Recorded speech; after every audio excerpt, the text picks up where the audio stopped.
Good evening there, everybody. Hopefully, y'all are having a wonderful day today. So, when it comes down to it, I thought, of course, that I'd review this video by that of the IBFP that I found to be very particularly interesting. And this is once again going to be a conversation over that of Mr. Saul Canelo Alvarez and where his career is kind of going to go from here. But before I commentate on that, because I am going to release this video for today, the fights tomorrow, I believe, between that of AJ Anthony Joshua and Francis Ngannou, and also Joseph Parker versus Zhang, I believe. I will be going live for those fights, at least potentially. I'm going to try to go live the best that I can. So for those of you that may be particularly interested in that, if I am going to go live for those fights, certainly tune in, or you can comment down below, or, potentially comment or like on the post overall that I commented about me potentially going live tomorrow about that. Of course, if you want to see it. But anyways, we'll see where that goes. And potentially UFC 299 as well, but we'll see where that goes as well. I'll certainly try my best to be live for that of the Ngannou versus AJ fight. But anyways, when it comes down to it, this news, apparently in recent news, Canelo Alvarez has struck a deal with that of Jaime Munguia, apparently, for his next fight, which is pretty much the opponent that I thought that he was going to pick.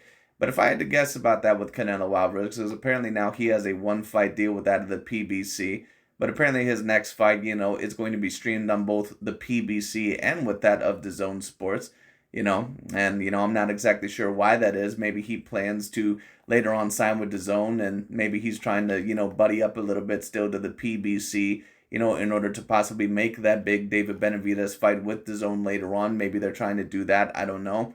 But when it comes down to it, once again, this is going to be a very particularly interesting fight. Is it the David Benavidez fight? In my view, no, it's not.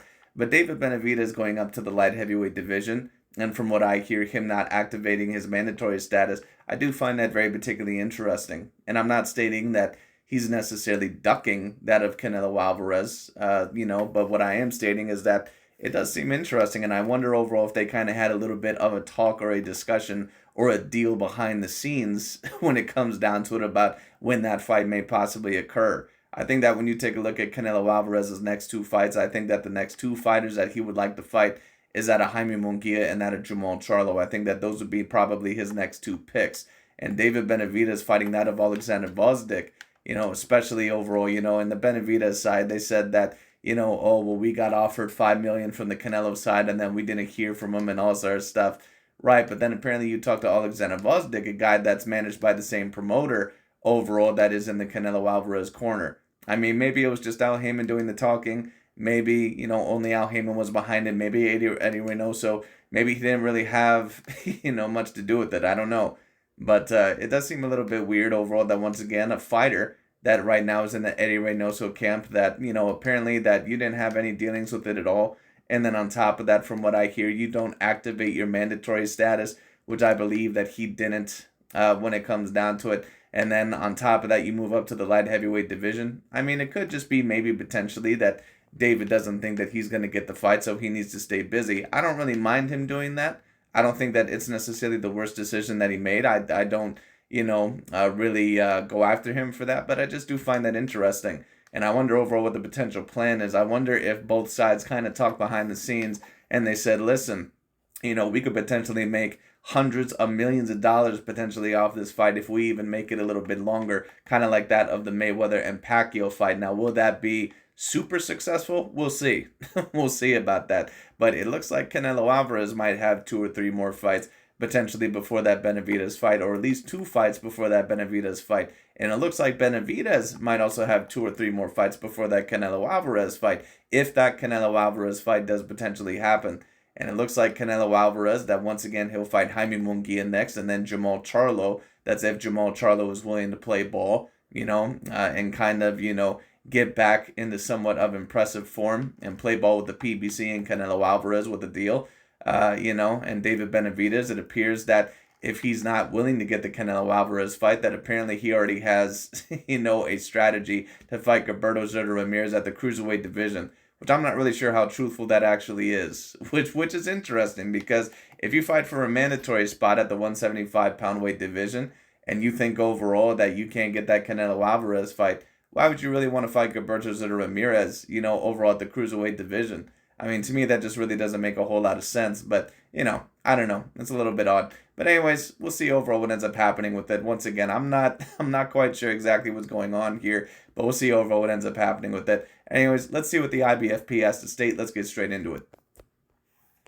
Welcome back to the IBFP. Here's your host, Boxing News. Canelo signs a one-fight deal with the PBC. And like I said, I wouldn't be surprised at all if Canelo Alvarez's side, if they said, listen, if you go up to the light heavyweight division, take care of Vosdick, and then take care of the winner, potentially, versus that of Dimitri Bivol and Artibet, and you become unified there, when it comes down to it, then we can make our mega fight, and then overall, that'll be completely worth it, and we can make the max amount of money, we can make the max amount of earnings, and legacy, when it comes down to that might be potentially what they're doing. I'm not quite sure. But once again, David Benavidez saying that he'll potentially fight Gilberto Zito Ramirez. I don't think that it's a bad fight at all. I just think that it's an interesting move. I don't know overall why he would go to cruiserweight all of a sudden, especially if he wants that Canelo Alvarez fight. So is it maybe that the Benavidez side is not as serious as what they're claiming, or maybe they didn't like the offer, or that they potentially have a deal behind the scenes? I'm not really sure. Worth more than... But like I said, I wouldn't be shocked at all if Canelo Alvarez wanted Benavidez to go after Dimitri Bivol and have him potentially beat Dimitri Bivol. And then if he beats Benavidez, he can say, see, now you guys can kind of, trust me when I said that I had an injury against that of Dimitri Bivol. Even though I don't think it was necessarily an injury, I just think that Canelo gained way too much muscle mass. I think that he lacked stamina a lot in that fight. And I think that Bivol clearly was bigger and probably about as skilled as Canelo Alvarez. Dimitri Bivol is not a fighter to mess around with. He's a fighter overall, once again, that is a real deal, A-grade, top 10 potential pound-for-pound fighter. That's what Bivol really always has been. A lot of people didn't really know who he was because, some guys don't pay attention to some of these European fighters. But for those of us that have been around boxing for a very long time, we knew who Dimitri Bivol was. Dimitri Bivol has been a serious threat to that division for a very long time. But could Canelo Alvarez and his team potentially want Benavidez to do that? Maybe. $35 million. And look, let's break it down honestly and objectively as possible. And that could be, Canelo's team's way of basically saying, if you want to fight us, you know what, let's see how good you actually are. Let's see what you can do with the light heavyweight division, because I went up there when it came down to it and I kind of risked it. And let's be real, here you're a little bit of a weight bully. So let's see overall how good you actually are.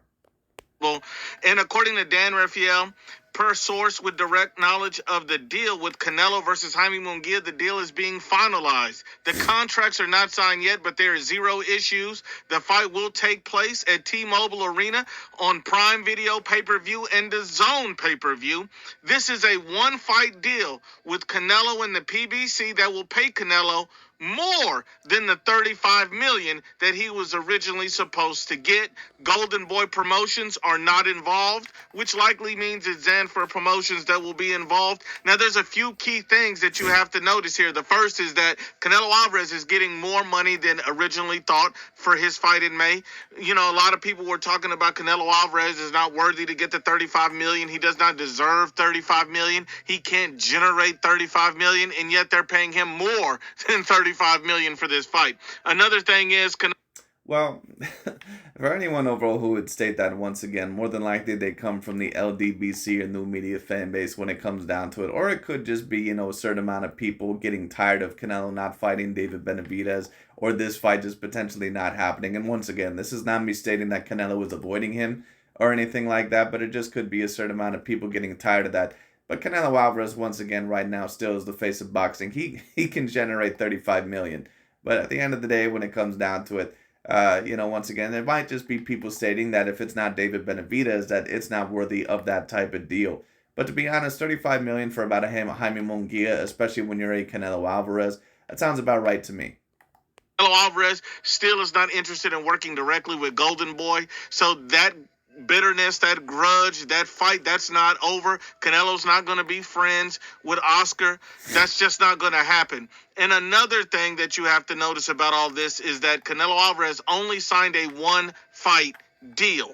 Now, the interesting thing about this is, since it's a one-fight deal, that leaves Canelo Alvarez open to many other options. He could go to DAZN for his next fight. He could stay with the PBC for his next fight. Canelo can literally do anything for his next fight, which gives him maximum flexibility. He's the A side. So if he tells David Benavidez to jump, David needs to say how high. Because at the end of the day, no matter where Canelo goes or what he does, if David truly wants that fight, he has to bend the knee to the A side. Now, David Benavidez has recently been quoted as saying that he wants to fight I agree. He definitely does have to bend the knee overall, towards that of the A side. And it's very clear that Canelo is the A side.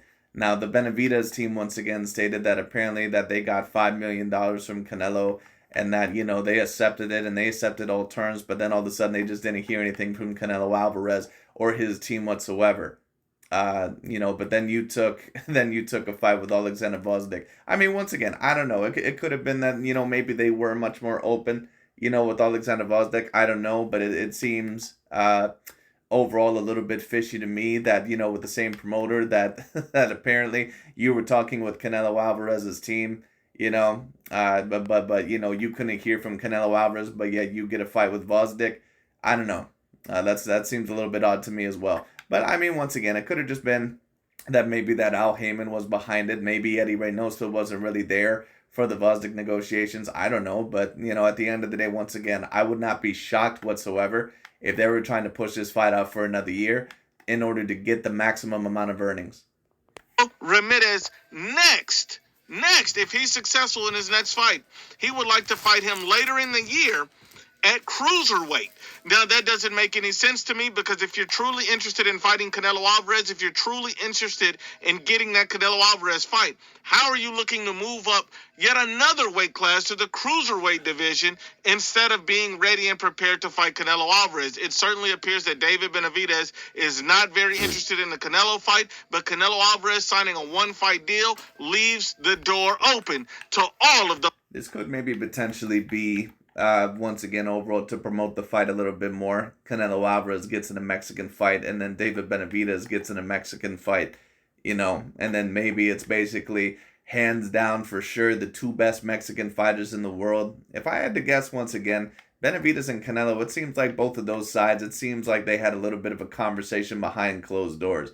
It seems like overall they have a little bit of a game plan, at least overall, for the next 1 or 2 years. I could be wrong, but we'll see. Those possibilities with David Benavidez. He does not only have the ability to make a fight on the PBC if they can't... But I agree, that does seem very weird, that if you're going to try to activate your mandatory status, that not only do you not stay at the 168-pound weight division, but then you're in the mandatory position to fight at 175, the winner potentially of Bivol versus Better Beef, if that fight is even announced yet, I'm not quite sure. You have the potentiality to fight the winner of that fight, and then you move up yet another weight class. I mean, that just seems a little bit odd to me as well. Unless, once again, when it comes down to it, unless, once again, they're trying to use it as promotion. But I don't know. That also seems very risky because if David Benavidez moves up to the cruiserweight division, I'm not quite sure if he's going to be able to get down as healthy at the 168-pound weight division, but I don't know. For the right money. Could that possibly be a tactic from Canelo Alvarez's side? Who knows? He can make the fight on the zone. He can take it to Saudi. Canelo Alvarez has a lot of options to make any massive fight because he only signed a one-fight deal. But anyways, that pretty much overall is about it for today. I just thought overall that was very particularly interesting. I'm not really sure overall once again what's going to happen with this. But if I had to guess with Canelo Alvarez, he's definitely going to fight Jaime Munguia in May. And if I had to guess the next fight of this year, I would probably say that of Jamal Charlo. It appears that Canelo is very intrigued with that Jamal Charlo fight. I think that he wants that Jamal Charlo fight. But we'll see what happens. He might fight David Benavidez in September. This might be overall to promote the fight as big as possible. We'll see what happens.